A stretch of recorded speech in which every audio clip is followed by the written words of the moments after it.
Hello!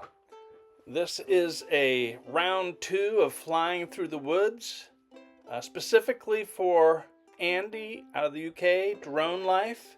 And yes, it is as steep as it looks here. I've climbed up on the hill about 60 feet above where I often fly in this country club turned park. And this flight is the full cut version. Pretty much all of the material I have for this day, 2 flights here. And I discovered what I might call is my favorite gap, at least in this place. And flying through it here for the first time, I'm a little high, having to dodge a few twigs, brings me into this beautiful little field with a tree in the middle of it that you might have seen in earlier flights, and you'll see again in this flight. I like to zip around this thing and pop over this little group of trees here into what we'll call the the park with the circles in it, or the field with the circles in it. Here I am. I'm gonna pop over these trees, and then I'll be in the field that I usually fly from, right down below. And I will show the instrument panel here, my dashboard, and as you can see on the left, the height is going negative down to about negative 60 feet, which means I'm up on that hill back there above the little white circle, about 60 feet up. Actually, I'm in the hill over next to the H. So I put it into sport mode here to zip around a little bit faster, and now I'm going to head up through the trees in honor of Andy over there in the UK, who loves to fly through trees fast and occasionally crashes into them. It's not hard to do, as you'll see later in this video. I'm trying to go through these fast this time. My first attempt to do a hat tip video to Andy was very slow through here, but I discovered something that Andy probably already knows. If you have it in normal mode, it really slows you down. You just kind of keep getting close to things that brings in the obstacle avoidance. Here I am flying over myself, buzzing around for a second go at it through the trees. In this second go at it, I'm going to go into sport mode, and it will not have the obstacle avoidance, but it allows me to punch through little branches, twigs, whatnot, without slowing down. Now, I'll admit I took a path that was pretty straight and didn't require a whole lot of dodging of trees. And then when I popped out here near what I like to call the little putting green, I got a nice view of the beautiful old apartment building in the background and decided maybe it's time to take a closer look. This is really a beautiful old country club in a very nice neighborhood known as Roland Park in Baltimore City. And I'm not sure if I'm putting it into normal mode here or what, but I'm going to take a little buzz around this place and look down into the center courtyard of it. When I had a child, I moved into this place briefly. A friend of ours had a apartment available, and we moved in there while we were having work done on our house. And so took our infant baby and lived in this beautiful neighborhood. It has this beautiful little center courtyard and a nice pond, which you will see here. It's actually kind of like a nice little pond, but it's dry. So here I'm going to pop up over this tree, and you'll see I'm at about 215, 220 feet. So I'm nowhere near really maxing out at the 400-foot level. So I guess if I would have started at my old home point, it wouldn't have been a problem. Doing a little bit of tree surfing here down to my new home point. You can barely see me down there as a little dot. I'm going to fly over myself here down this area where they're trying to do some reforestation, or some people call it afforestation, and go through my new favorite gap. It's not a small gap, but it is a beautiful gap. Flying in through the gap, there's the little tree in the middle of this little field here. It's quite beautiful. I decided I'm going to do a little straight vertical climb with a twist to see around here, and then fly through this little gap in the trees here, and on my merry way.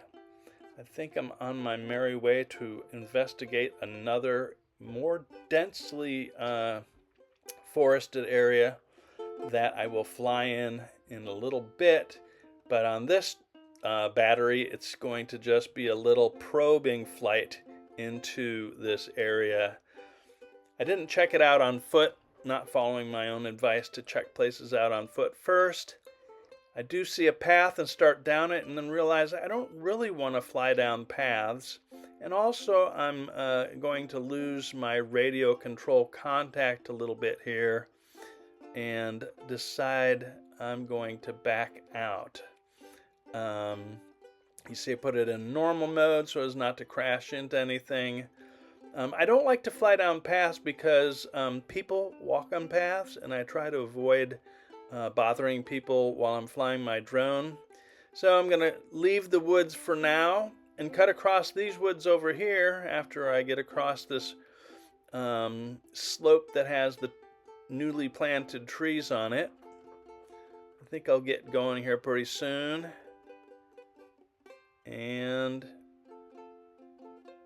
wait for it. Oh, there we go. Can't resist flying through the trees, since this is the kind of the point of this video, was to do more flights through trees. I'm in normal mode here, so the trees do slow me down if I get too close. You can see I've got a little low battery warning there.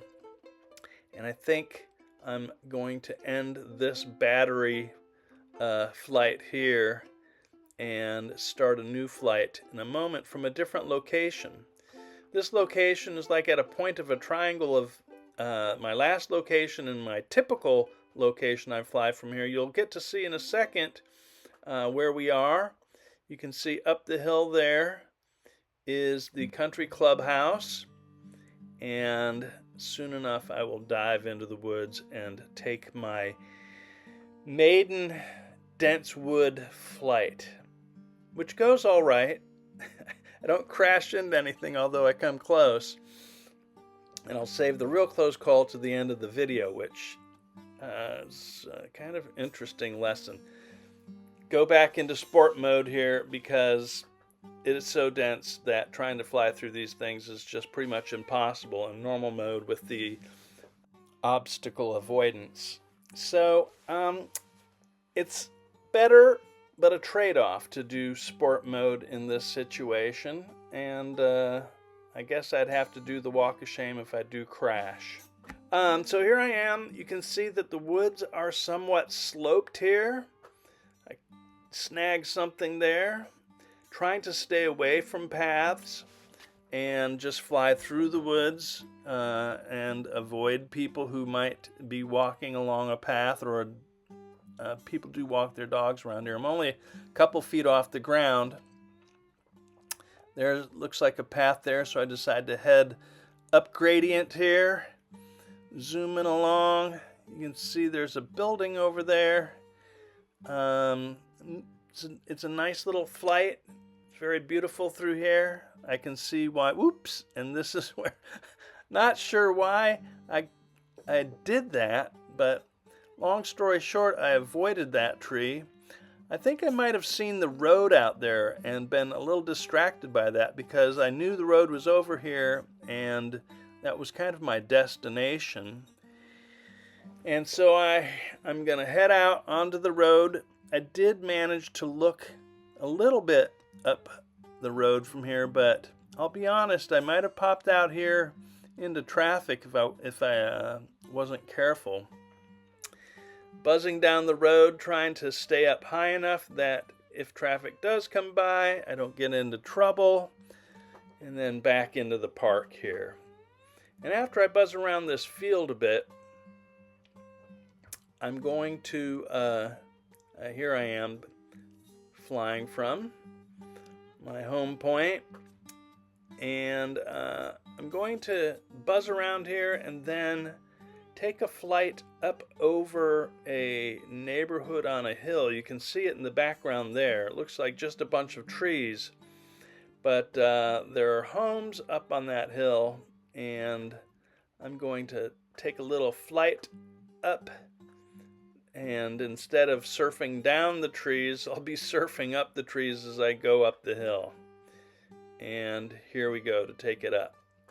Put the instruments on, the dashboard on. You can see the elevation going up to 80 feet, 90 feet, 95. It's always kind of fun to go up over trees like this. Some beautiful homes up in here. The heating bills must be pretty bad in the winter, though, I must say. As I get up to the top of the hill, the country clubhouse is up here. It's a great view around the surrounding area here, and I get up there and can't resist to go up a little bit higher. So I'm spinning around to just get a good look at the place and decide it's time to go up to the max elevation here. So you can see the elevation going up 350, and I get up to a 390 something, and then I get max flight altitude. As I spin around, you can see the TV station towers there. Those are our local TV station towers. The high school field, and a look down. I'm down there somewhere. I don't have my instruments on my dashboard, so you can't see the home. Well, there we are. I decide I'm going to go over this patch of trees that I first flew up and passed my first home point for this flight, which I've since changed. I really do want to get into full manual mode flying, so when I dive down like this, I can do it with greater speed. It's still fun to do it like this. And I'm coming down. This is the sloped hill that I started on. It doesn't look as sloped as it does. Back through my newly found favorite gap into this beautiful little hidden field over here with this lovely tree in the middle. Over into my field with the circles on the grass, and then take it back to the main field where I used to always start as a home point. You can see my home point in the background there. I'm gonna fly close to the ground, take it into the home point, and I have this notion that I'll do an orbit around myself. And so here I am coming up on myself. I can't see myself, so I'm looking to find myself, but I'm kind of hidden against the background there. And I really want to kind of come up on myself and do an orbit around myself as a nice way to end the flight. Eventually I do see myself, and I'm getting ready to do that orbit when all of a sudden I see, damn, there's a stump in the way. The thing blended in, and there we go in slow motion. Surprise, surprise, and then there we go in even slower motion. All right, well, that's the end of the flight. Thanks for joining me. I appreciate it, and hope you join me again. Hat tip to Andy.